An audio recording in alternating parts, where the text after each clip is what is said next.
네, 여러분 안녕하세요. 방구석의 히키남이에요. 참 오랜만이에요. 전 졸업작품도 끝내고 또 어제부로 기말고사도 막 끝내고 정말 저의 대학교 생활의 마지막 학기를 막 끝냈습니다. 그러니까 괜히 기분이 싱숭생숭하더라고요. 그래도 뭐 이 정도면 학교 열심히 다녔으니까 후회 같은 건 없습니다. 이제부턴 정말 백수니까 일도 열심히 하고 유튜브도 열심히 하고 그러지 않을까 싶네요. 우리 이제 자주 봐요. 네, 오늘 일단 새로운 오디오북 마찬가지로 셜록 홈즈 시리즈고요. 제목은 너도 밤나무집. 이 이야기는 특이하게도 코난 도일이 아니라 코난 도일의 어머니가 직접 만든 줄거리라고 합니다. 물론 글은 코난 도일이 썼고요. 그럼 한번 읽어보겠습니다. 듣고 마음에 드셨다면 구독과 좋아요 버튼, 하고 싶으신 말씀은 댓글로 부탁드릴게요. 그럼 시작하겠습니다. 너도 밤나무집. 봄이라곤 하나 아직도 바람이 쌀쌀하게 부는 어느 날 아침이었다.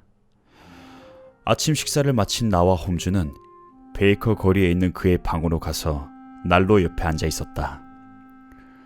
홈즈는 신문 광고란을 잠자코 읽고 있다가 갑자기 무슨 생각이 났는지 꾸깃꾸깃한 종이를 내게 내밀었다. 오늘 아침에 온 편지인데 젊은 아가씨가 보낸 것 같아. 한번 읽어보지 않겠나? 그 편지는 어제 몬테규 우체국에서 붙인 것으로 거기엔 이렇게 쓰여 있었다. 셜록 홈즈 선생님, 제겐 지금 가정교사 자리가 한 군데 있습니다만 가도 될 것인지 어떤지를 선생님과 의논하고 싶어요. 내일 아침 10시 반에 댁으로 찾아가려고 하는데 형편이 닿으시면 만나 주시길 바랍니다. 바이올릿 헌터 올림. 전부터 아는 사람인가? 아니, 전혀 모르고 있어. 벌써 10시 반인데? 옳지. 벨이 울리는구만. 아마 찾아온 모양이야. 잠시 뒤에 문이 열리고 젊은 여자가 들어왔다. 옷차림은 수수했으나 단정하고 깨끗했으며 얼굴 표정이 밝고 매우 똑똑해 보이는 처녀였다. 폐를 끼쳐드려서 죄송합니다.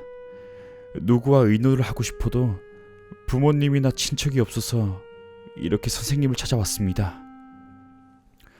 홈즈는 이 아가씨가 마음에 쏙 들었는지 얼른 의자를 권했다. 그 아가씨는 의자에 앉아서 침착한 목소리로 이야기를 시작했다. 저는 5년 동안 스펜스 몰로 대령님 댁에서 가정교사로 일했습니다.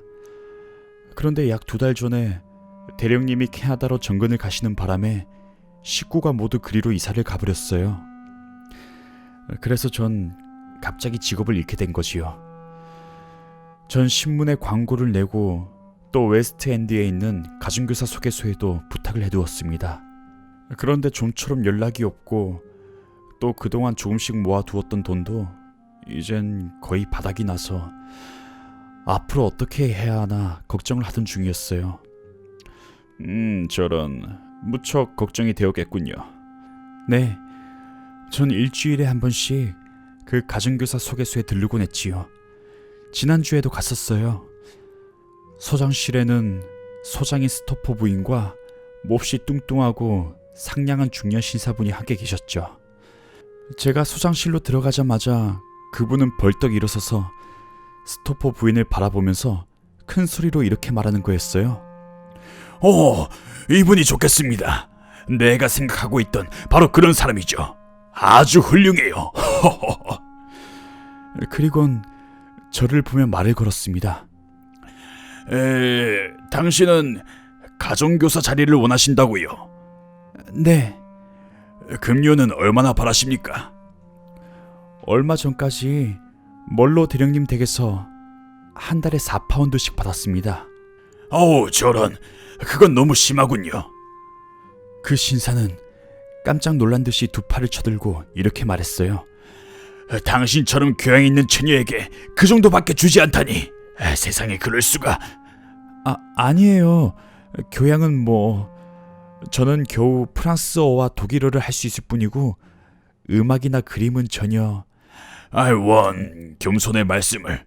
그런 것은 아무래도 좋아요. 중요한 것은 아가씨의 태도에 품위가 있다는 겁니다. 우리 집에 와주신다면 1년에 100파운드를 드리겠소. 그때 전 아주 놀랐어요. 아무리 인심이 후하다곤 해도 이제 막 학교를 졸업한 사람에게 100파운드나 되는 급료를 주는 가정이 어디 있겠어요.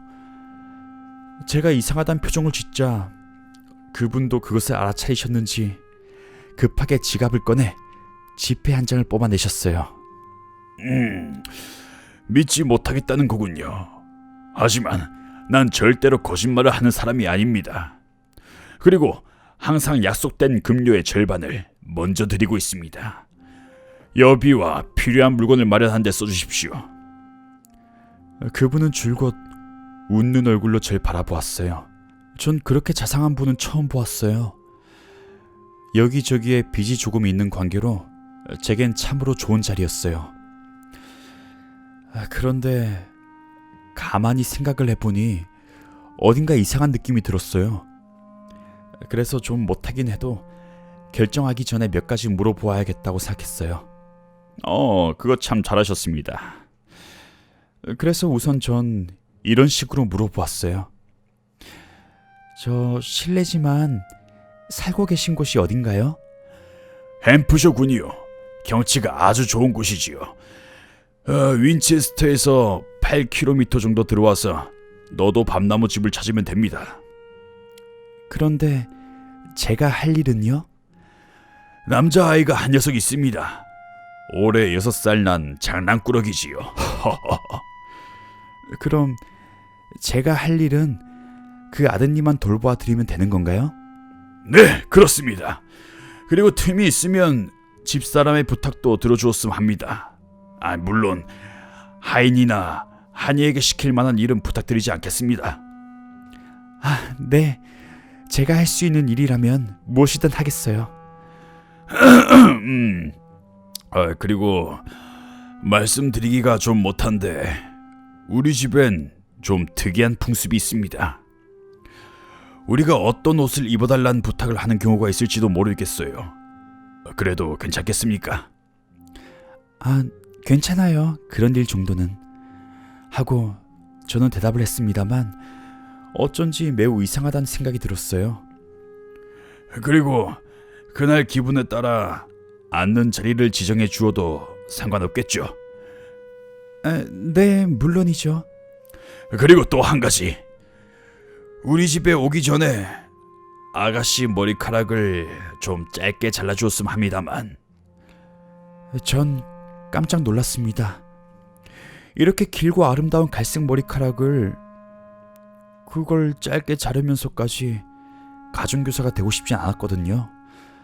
그래서 그 자리에서 저의 뜻을 분명히 말씀드렸습니다. 그분은 무척 실망한 표정으로 다음과 같이 말씀하시곤 돌아가시더군요. 그럼 곤란한데요. 다른 점은 하나도 부족하지 않은데 그렇다면 어쩔 수 없지요. 저도 별로 기분이 좋지 않아서 그냥 돌아와 버렸습니다. 그런데 돌아와서 다시 생각하니까 그런 좋은 자리를 놓치기가 어쩐지 아까워졌어요.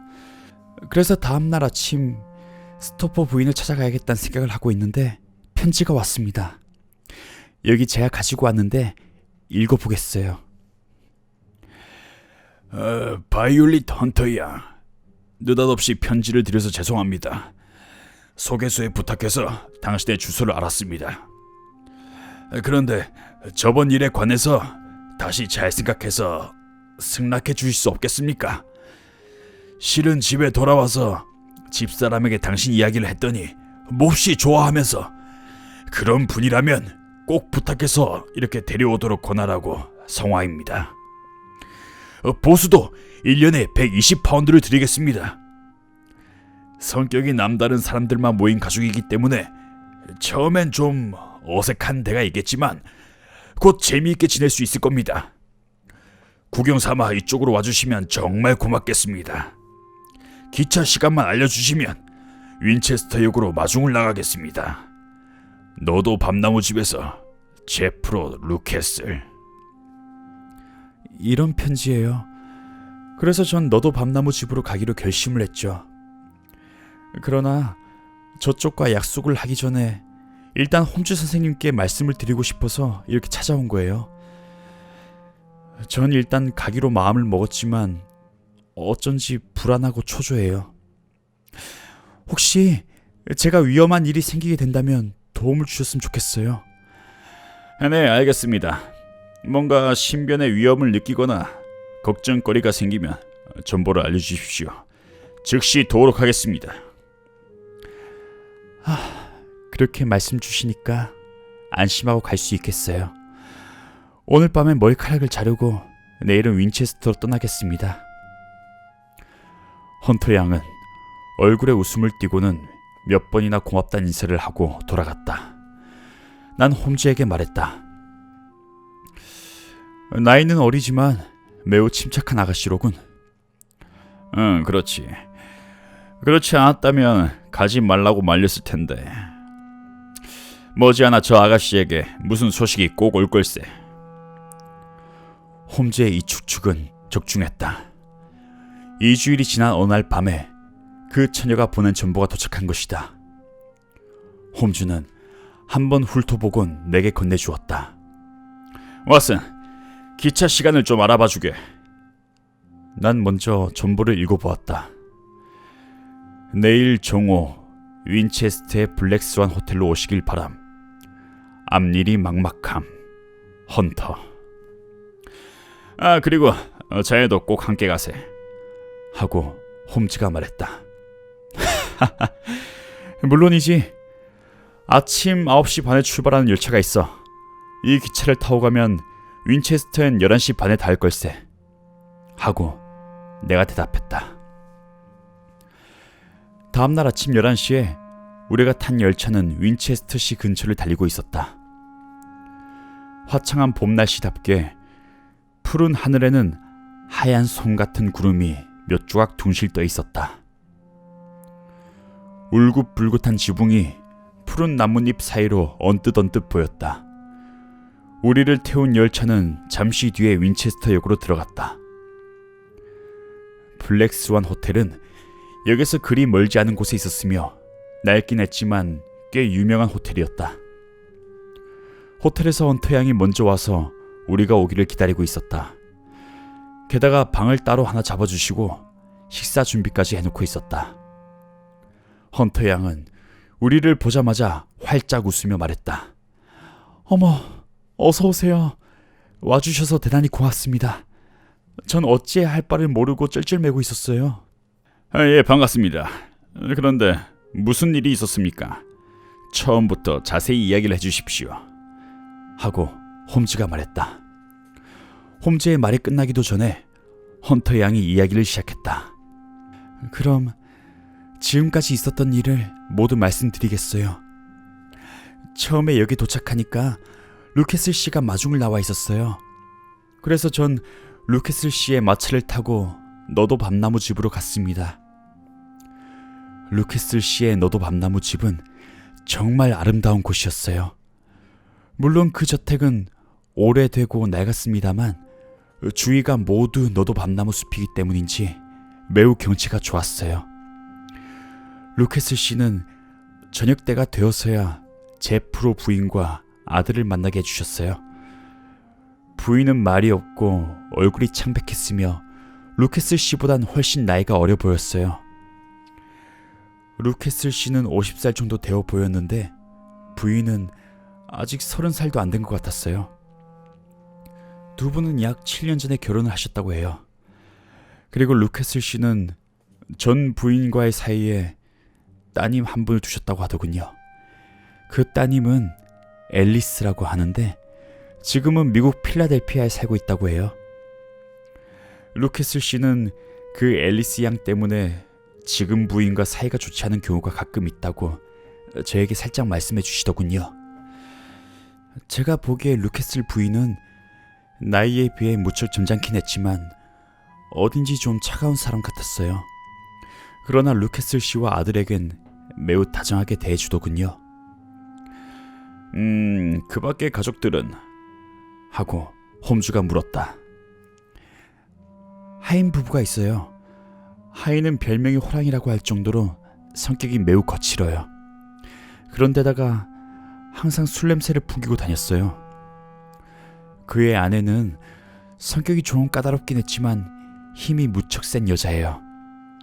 루캐슬 부인이 불러도 제대로 대답조차 하지 않을 만큼 무뚝뚝한 여자예요. 이 하인 부부는 제 마음에 별로 들지 않았어요. 하지만 다행스럽게도 전 대개 그 집 아이의 방이나 제 방에서 지냈기 때문에 그 하인 부부와 만나는 일은 거의 없었어요. 아이 방과 제 방은 건물 맨 끝에 나란히 있기 때문에 사람들이 잘 드나들지 않았어요. 도착한 날부터 이틀 동안은 아무 일 없이 잘 지냈어요. 그런데 사흘째 되는 날 아침이었죠. 전 아침 식사를 마치고 잠시 소파에 앉아 있었어요. 그때 루캐슬 부인이 2층에서 내려오더니 루캐슬 씨에게 뭐라고 귓속말을 하시더군요. 그러자 루캐슬 씨는 그래, 알았어 하면서 고개를 끄덕이곤 헌터 양, 소중한 머리카락을 짧게 깎도록 부탁한 데다가 또 변덕스러운 요청을 하게 되어서 대단히 죄송합니다. 당신 방에 옷을 준비해 두었으니 그 옷으로 갈아입었으면 좋겠습니다 하고 말씀하셨어요. 방에 갔더니 정말 침대 위에 푸른색 꽃무늬가 있는 옷이 놓여 있더군요. 누군가가 전에 입었던 옷이지만 아주 훌륭한 것이었어요.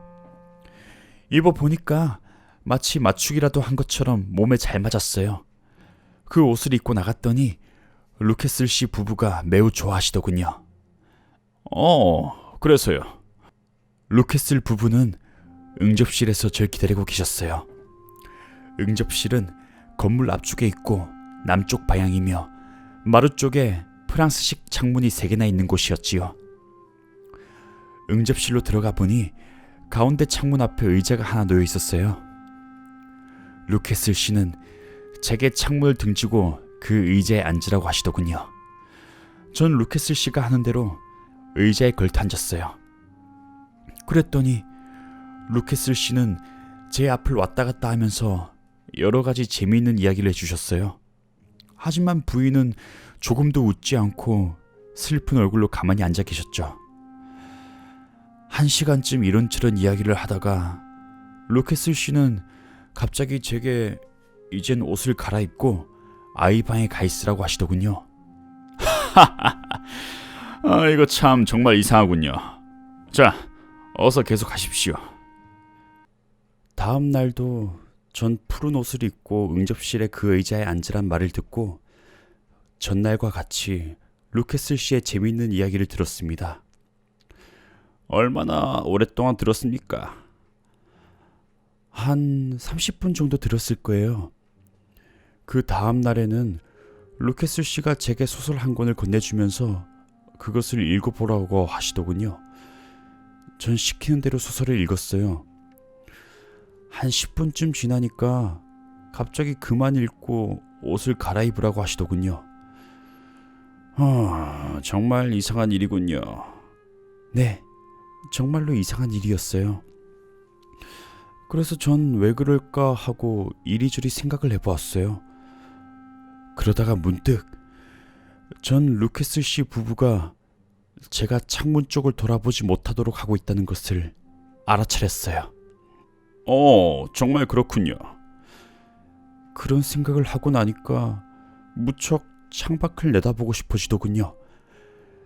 그렇지만 제 마음대로 창밖을 내다보았다가는 저의 몸에 위험이 닥칠 거란 점을 루캐슬 씨의 말이나 태도로 보아 충분히 짐작할 수 있었어요.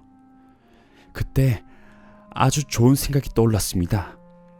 전 조그마한 손거울을 손수건 속에 숨겨두고 웃을 때마다 입을 가리는 채 하면서 창밖을 비추어 보았어요. 저런 아주 기발한 생각이군요. 그래, 무엇을 보셨습니까? 처음엔 아무것도 보이지 않았어요. 그럴 리가 없을 텐데 하면서 또다시 정신을 차리고 보았더니 글쎄 말이에요. 바깥길에 어떤 남자가 서서 이쪽을 뚫어지게 지켜보고 있는 모습이 보이는 거였어요. 회색 양복을 입은 젊은 청년이 담에 바짝 기대어 이쪽을 살펴보고 있었어요. 그런데 어느새 부인께서 저의 행동을 눈치채셨는지 의자에서 벌떡 일어서더니 루케스 씨에게 여보, 길가에 수상한 사람이 서서 이쪽을 보고 있어요 하고 말하는 거였어요. 그러자 루케스 씨가 제 얼굴을 쳐다보면서 헌터 양, 당신과 아는 사이입니까? 하고 묻는 거예요. 아니에요. 전 이 근처에는 아는 사람이 한 명도 없어요. 그렇다면 저 사람은 정말 예의가 없는 사람이군. 당신이 저 사람에게 가라고 손짓해 주시지 않겠습니까? 계속 저렇게 서성거린다면 우리가 곤란하니까요. 루케스 씨가 그렇게 말하시니 전 어쩔 수 없어서 그냥 시키는 대로 그 남자에게 손을 흔들어 보였어요. 그리고 나자 부인이 커튼을 닫아버리더군요. 이 일은 일주일 전에 있었던 것이에요. 그 뒤로는 창가에 앉으라고도 하지 않았고 또 푸른 옷을 입으라는 말도 하지 않았어요.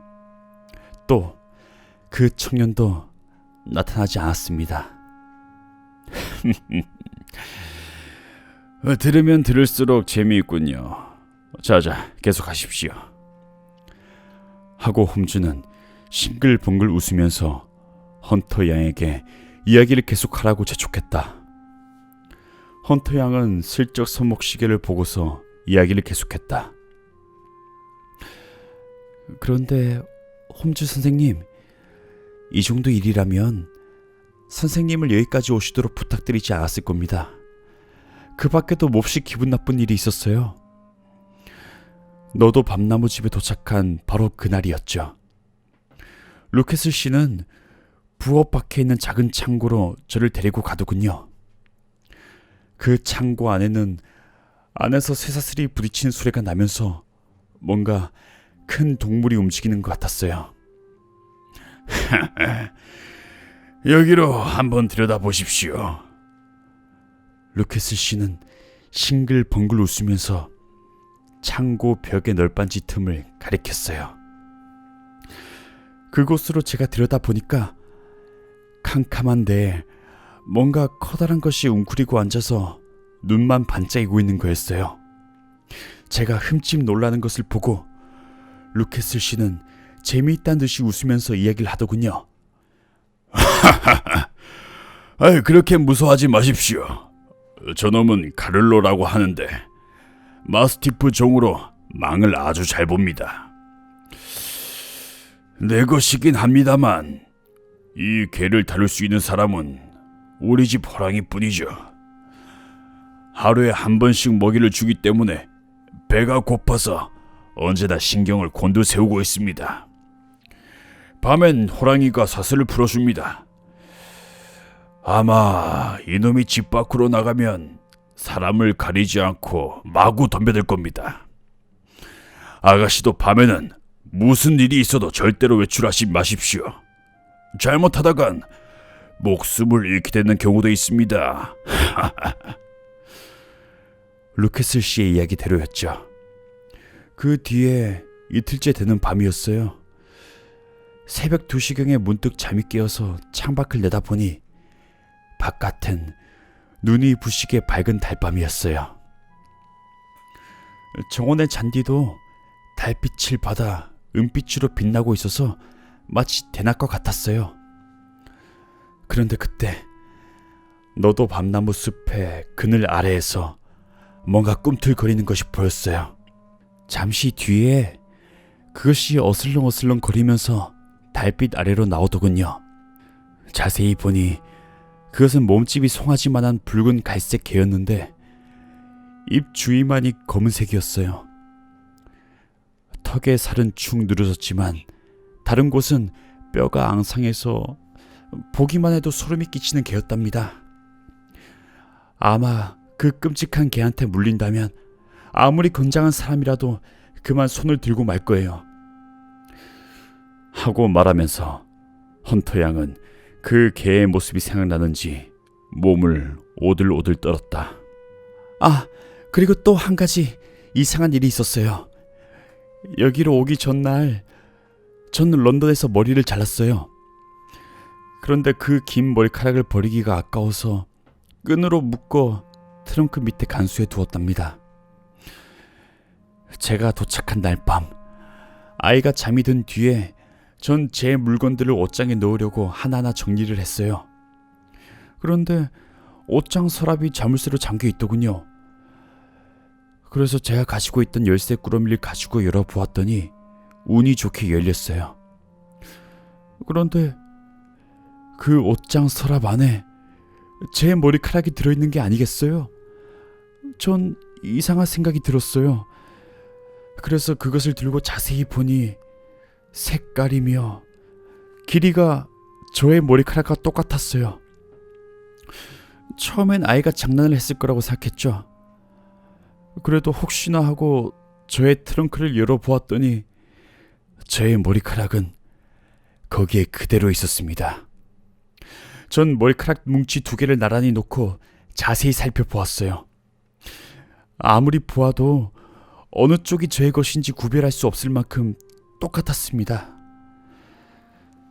사실 그때 전 기분이 몹시 좋지 않았어요. 그렇지만 전 그것을 다시 서랍 안에 넣어두고 너도 밤나무 집 사람들에게 아무 말도 하지 않았어요. 그거 참 신기한 일이군요. 하고 말하면서 홈즈는 2 손을 깍지 끼고 눈을 꼭 감았다. 홈즈 선생님, 그것보다 더 이상한 일이 있었어요. 어떤 일이었습니까? 너도 밤나무 집 뒤뜰에는 아무도 살지 않는 건물 한 채가 있어요. 그런데 그리로 가려면 반드시 호랑이 하인이 살고 있는 오두막 집을 가로질러 가야만 해요. 어느 날 호랑이 하인에게 볼 일이 있어서 오두막 집까지 간 김에 뒤뜰로 가보았어요. 바로 문 앞까지 갔을 때 건물에서 루캐슬 씨가 열쇠 꾸러미를 들고 나오시더군요. 루캐슬 씨는 절 보면 언제나 미소를 지었는데 그땐 왠지 몹시 언짢은 얼굴을 하셨어요. 그리고는 제게 아무 말도 하지 않고 집 쪽으로 가버렸죠. 전 그 건물에 대해서 호기심이 생겼어요. 그래서 다음날 아이를 데리고 그 건물 쪽으로 가보았습니다. 그 건물에는 창문 3개가 나란히 있었어요. 가장자리에 있는 창문 2개는 먼지투성이었고 별로 이상한 데가 없었습니다. 그런데 이상하게도 가운데 창문에는 덧문이 있었어요. 전 그 창문을 바라보면서 건물 근처를 서성거리고 있었는데 언제 오셨는지 루캐슬 씨가 제 뒤에 서 있지 않겠어요? 이야, 그거 정말 놀라셨겠습니다. 네, 그런데 뜻밖에도 루캐슬 씨는 싱글벙글 웃으면서 이곳은 좀 컴컴한 곳이니까 아이를 데리고 오지 않았으면 좋겠습니다. 네, 죄송합니다. 그런데 이 건물에는 빈 방이 많은 것 같군요. 예, 내 취미가 사진을 찍는 겁니다. 그래서 저 건물에 암시를 차려놓았죠. 그건 그렇고 당신 정말 눈치가 빠르십니다. 하고 유쾌하게 웃었습니다만 그때 루캐스 씨가 저를 보는 눈빛은 정말 무서웠어요. 그때는 그것으로 끝났어요. 그런데 아무래도 덧문이 닫힌 방에 무슨 비밀을 감추고 있는 것 같아서 견딜 수가 없었죠. 그래서 무슨 수를 써서라도 그 방에 들어가서 확인을 해보기로 했습니다. 대단한 결심이군요.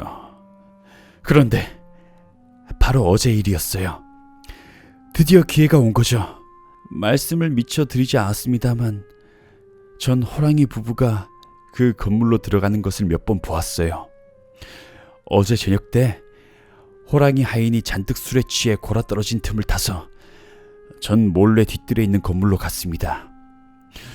그런데 어떻게 된 일인지 문에 열쇠가 꽂혀 있는 것이 아니겠어요? 아마 호랑이 하인이 열쇠 거는 것을 깜빡 잊었던 모양이에요. 그때 루케스 씨 부부는 거실에서 아이와 놀고 있었으므로 아주 좋은 기회였어요.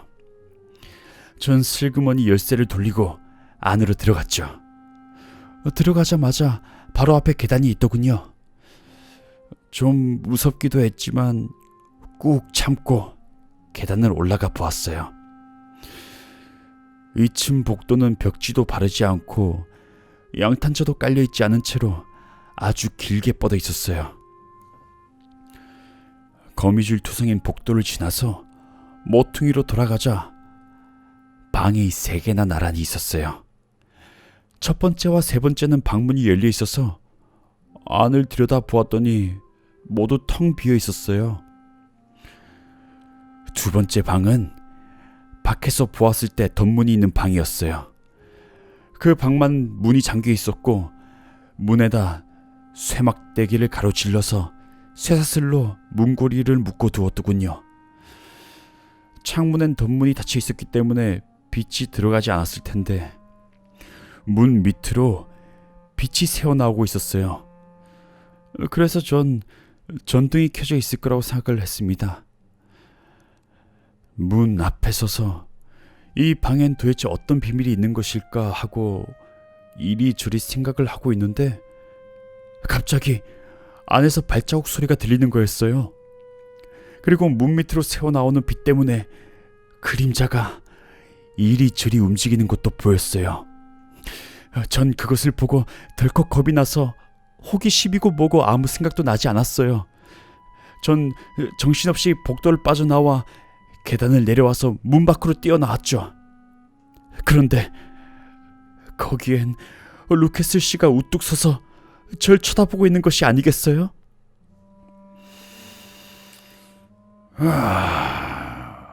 역시 당신이 있었군요.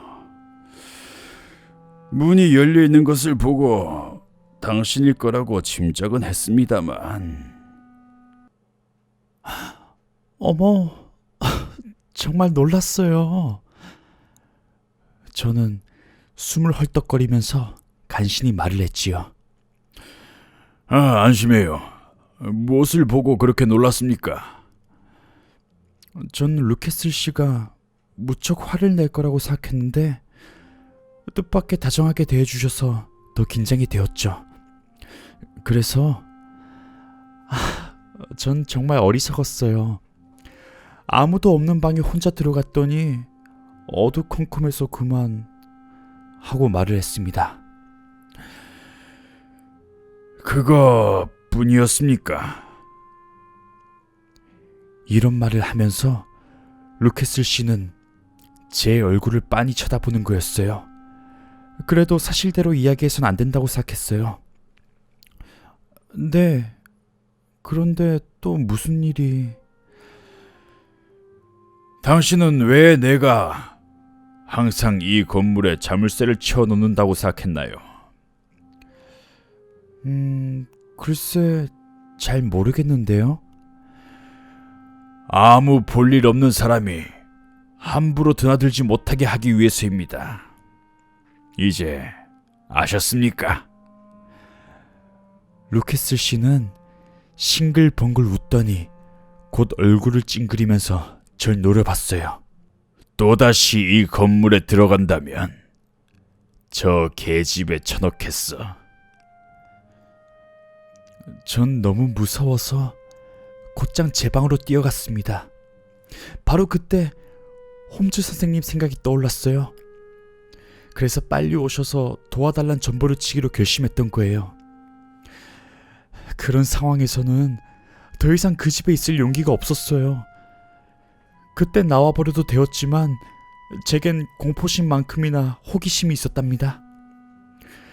그래서 슬쩍 저택을 빠져나와 1km쯤 떨어진 우체국으로 가서 선생님에게 전보를 쳤던 것이에요. 아, 그건 그렇고 루케스 씨가 당신이 오늘 여기에 나오는 것을 허락해 주었습니까? 머리가 아파서 약을 사러 가겠다는 핑계를 대고 나왔어요. 그리고 루케스 씨 부부는 오늘 오후 3시에 어느 집을 방문하기로 되어 있어요. 아마 저녁 늦게나 돌아오실 거예요. 그래서 그때까지는 저택으로 돌아가서 아이를 돌봐주어야 해요. 이젠 더 드릴 말씀이 없습니다. 이 일은 도대체 어떻게 된 일일까요? 그리고 전 앞으로 어떻게 해야 하지요? 홈즈가 물었다.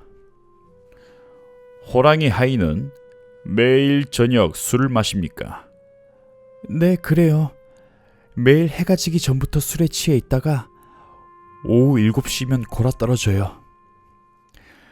루케스 씨 부부는 오늘 몇 시쯤에 돌아올 것 같습니까? 늦어질 거라고만 말씀하셨어요. 너도 밤나무 집에는 자물쇠로 채워두는 술창고가 있습니까? 네, 있어요. 헌터야, 당신이 한 행동은 정말 용감하고 현명했습니다. 다른 아가씨라면 제가 이런 부탁을 드리지 않겠습니다만... 예, 무슨 일인데요? 오늘 밤 7시에 우리가 너도 밤나무 집으로 가겠습니다. 그 시간이면 루케스 씨 부부는 아직 돌아오지 않았을 테고 하인은 술에 취해서 골아떨어져 있을 겁니다. 문제는 하인의 아내입니다. 그러니까 당신은 무슨 핑계를 대든지 아내를 술창고로 들여보낸 다음 밖에서 자물쇠를 걸어두십시오. 그렇게만 되면 우리가 훨씬 쉽게 일을 할 수 있을 겁니다. 알았어요. 그렇게 해보겠습니다. 고맙습니다. 지금까지 당신이 한 이야기를 보아 이건 제 생각입니다만 루케슬 씨는 당신을 어떤 사람의 대역으로 삼기 위해서 가정교사로 데리고 온 것 같습니다. 그리고 그 사람은 당신이 말한 그 비밀의 방에 갇혀 있을 겁니다. 그렇다면 그 사람은 도대체 누구일까? 제 생각으로는 틀림없이 미국에 갔다는 앨리스 양일 겁니다. 그 아가씨는 당신과 키, 몸매, 그리고 머리카락 빛까지 똑같을 겁니다. 당신이 거울로 보았다는 길가에 서 있던 청년, 그는 앨리스가 알고 있는 사람, 어쩌면 약혼자가 아닐까요? 루케슬 씨는 앨리스의 옷을 입고 자기의 재밌는 이야기에 열중하고 있는 당신을 그 청년에게 보여줌으로써 당신을 앨리스로 착각하도록 한 겁니다. 루케슬 씨는 그렇게 해서 당신을 앨리스로 착각시킨 다음 당신에게 손짓을 하게 하여 그 청년이 앨리스를 단념하도록 만든 겁니다. 밤에 무서운 개를 풀어놓은 까닭도 그 청년이 앨리스에게 접근하지 못하도록 하는 겁니다. 루케슬이란 사람이 도대체 어떤 짓을 꾸미고 있을진 머지않아 밝혀질 겁니다. 그럼 헌터 양, 몸 조심하십시오. 오늘 저녁 7시에 찾아가겠습니다. 우리는 약속한 대로 7시에 너도 밤나무 집으로 갔다. 아직 날이 어둡지 않은 데다가 너도 밤나무들이 저택을 둘러싸고 있었으므로 쉽게 찾을 수 있었다. 헌터 양은 반갑게 웃으면서 현관의 돌계단에서 우리를 맞아주었다. 아까 부탁한 일은 잘 되었습니까? 하고 홈즈가 물었다. 헌터 양은 고개를 끄덕였다. 그때 어디선가 쿵쿵거리는 소리가 희미하게 들려왔다. 하인의 아내가 술창고 문을 두드리고 있는 거예요. 호랑이 하인은 벌써 부엌 마루 위에 누워서 코를 골고 있어요. 그리고 이건 호랑이 하인이 가지고 있던 열쇠 꾸러미예요. 루케스 씨 것과 똑같아요. 그거 참 잘됐군요. 자자, 어서 안내를 해주십시오. 빨리 그 비밀의 방을 보고 싶습니다. 홈즈의 눈이 반짝 빛났다. 우린 서둘러 뒤뜰로 돌아가서 깜깜한 건물의 문을 열었다. 그리고 급히 계단을 올라가서 복도를 지나 비밀의 방 앞까지 왔다. 그리고 문을 가로질러 있는 쇠막대기를 뽑아내고 열쇠 꾸러미에 달려있는 열쇠로 문을 열려고 했으나 거기에 맞는 열쇠가 없었다. 그동안 방 안에선 아무 소리도 들리지 않았다. 너무 조용해서 홈즈는 이상하다는 듯이 고개를 갸웃거리면서 말했다. 우리가 너무 늦은 것 같구만. 이봐 왓슨, 어깨를 빌려주지 않겠나? 만든 열쇠가 없으니 어떡하겠나. 같이 밀어보세. 문이 나갔기 때문에 둘이서 한꺼번에 부딪혔더니 쉽게 부서졌다. 문이 부서지면서 홈즈와 나는 방 안으로 고꾸라져 들어갔다. 방 안에는 침대 하나, 작은 탁자 하나, 그리고 속옷이나 요를 넣어두는 바구니가 하나 있을 뿐 다른 가구는 전혀 없었다. 물론 사람도 없었다. 위를 쳐다보니 천장을 뚫어서 만든 창문이 하나 있었다. 그 창문은 활짝 열려 있었고 그 사이로 밝은 달빛이 내리쏟아지고 있었다. 왓슨, 저거야. 루캐스는 저 문으로 딸을 데리고 달아난 거야. 홈즈는 고개사처럼 창문을 빠져나가 창문 위로 올라갔다. 그리고 한참 만에 돌아와선 처마 끝에 사다리가 걸쳐 있구만.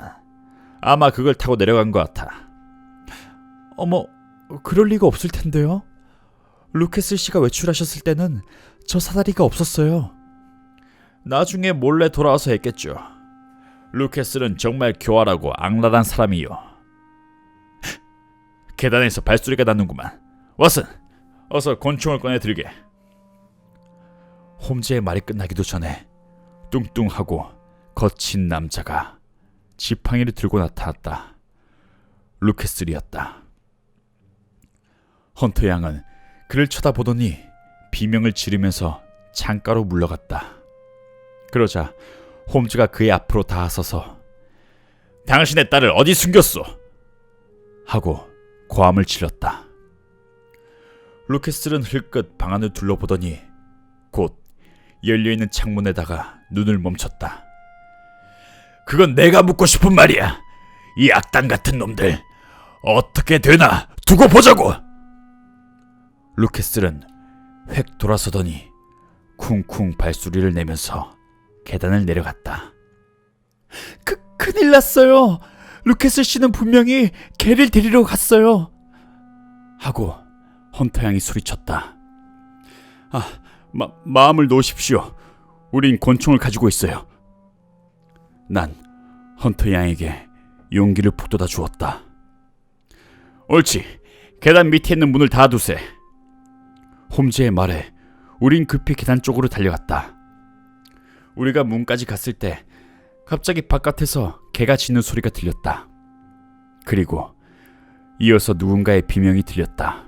금방 숨이 넘어갈 것 같은 소리였다. 문을 열자 술에 취해서 얼굴이 시뻘개진 남자가 비틀거리면서 들어왔다. 큰일 났어. 좀 도와주시오. 개가 사슬을 끊고 밖으로 나왔어요. 그놈은 이틀 동안 아무것도 먹지 못했어. 어서 붙잡아야 합니다. 서두르지 않으면 사람을 물어 죽일 것이오. 홈즈와 나는 재빨리 달려가서 건물 모퉁이로 돌아 뛰어갔다. 호랑이 하인도 뒤뚱거리면서 따라왔다. 그러자 정말 아무것도 먹지 못해서 굶주릴 대로 굶주린 개가 루캐스를 쓰러뜨리고 목을 물어뜯고 있는 것이 보였다. 난 그 옆으로 달려가서 그 개의 머리에 총을 한 방 쏘았다. 그러자 그렇게 사납던 개가 털썩 쓰러져 버렸다. 그런데도 루캐스의 목덜미를 악착같이 물고서 놓으려고 하지 않았다. 그래서 난 홈즈와 함께 간신히 개를 떼어 놓았다. 호랑이 하인과 피투성이가 된 루캐스를 저택의 은적실로 옮겼다. 그리고 하인을 그의 아내에게 보내고 난 의사로서 할 수 있는 모든 노력을 다해 루케스를 치료했다.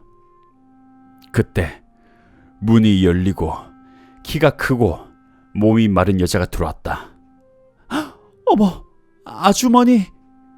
하고 헌터 양이 놀라며 외쳤다.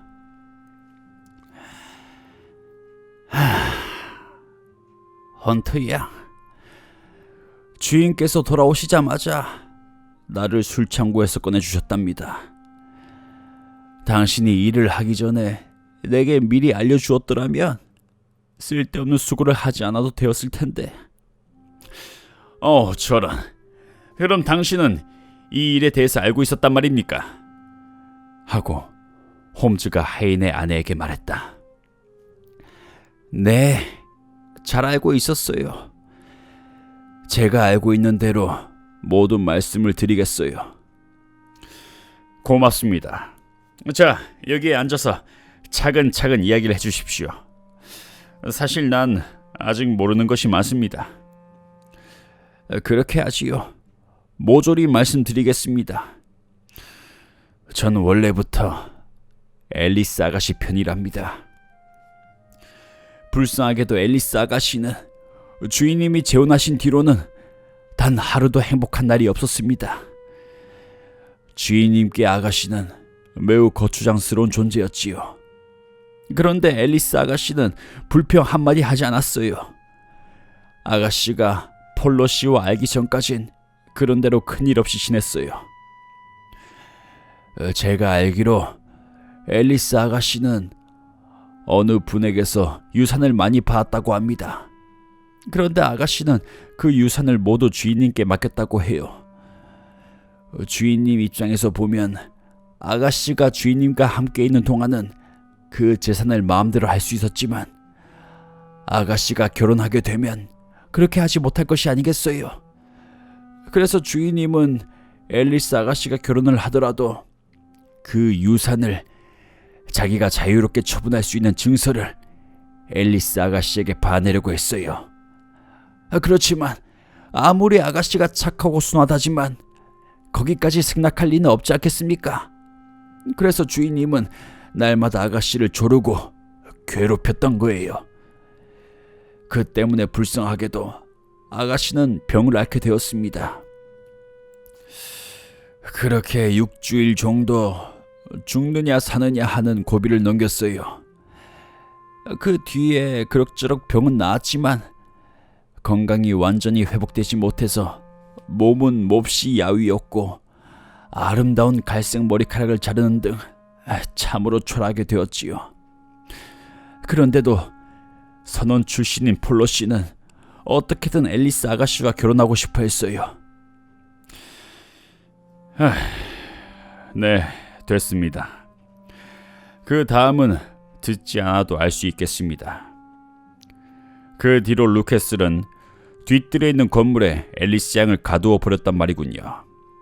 그런데 폴로 청년은 끈질기게 이 집 주위를 서성거렸고요. 그러는 사이에 당신은 폴로 씨를 알게 되었고, 그래서 두 사람은 앨리스 양을 구출하고자 서로 의논을 하셨겠지요. 어머머머머, 선생님은 마치 보고 계셨던 것처럼 잘 알고 계시는군요. 폴로 씨는 착하고 마음씨가 고운 분입니다. 그 청년은 루케슬이 외출하자 당신 남편에게 술을 잔뜩 먹여놓고 사다리를 마련해 달라는 부탁을 했겠지요. 그리고 그 사다리를 타고 천장에 있는 창으로 앨리스 양을 끌어냈을 테고요. 네, 맞습니다. 어쩌면 선생님은 그렇게 잘 알고 계시지요? 이것으로 너도 밤나무 집의 괴상한 수수께끼는 모두 풀린 것이다. 나와 홈즈 그리고 헌터 양은 마차를 타고 윈체스터시로 갔다. 우리들은 호텔에서 하룻밤을 묵고 그 다음날 런던으로 돌아왔다. 소문에 의하면 루케스는 겨우 목숨만은 구했으나 완전히 폐인이 되었다고 한다. 앨리스 양과 폴로 청년은 너도 밤나무 집에서 도망 나온 다음날 결혼식을 올리고 그 뒤에 폴로 씨는 공무원이 되어 지금은 인도에 있다고 한다. 헌터 양은 다행히 어느 사립학교에 취직이 되어 학생들과 행복하게 지내고 있다는 편지를 보내왔다. 네, 여러분. 이렇게 해서 너도 밤나무집 끝까지 읽었고요. 개인적으로 제가 읽었을 때 제가 예전에 읽어드렸던 얼룩끈이란 에피소드와 좀 같은 구조로 되어 있는 것 같네요. 그래서 전 왠지 읽다가 뒤에 부분이 예상이 됐는데 여러분은 어땠을지 궁금하네요. 저는 다음에도 새로운 책으로 돌아오겠습니다. 그러면 모두 좋은 밤 되시고 들어줘서 고맙습니다.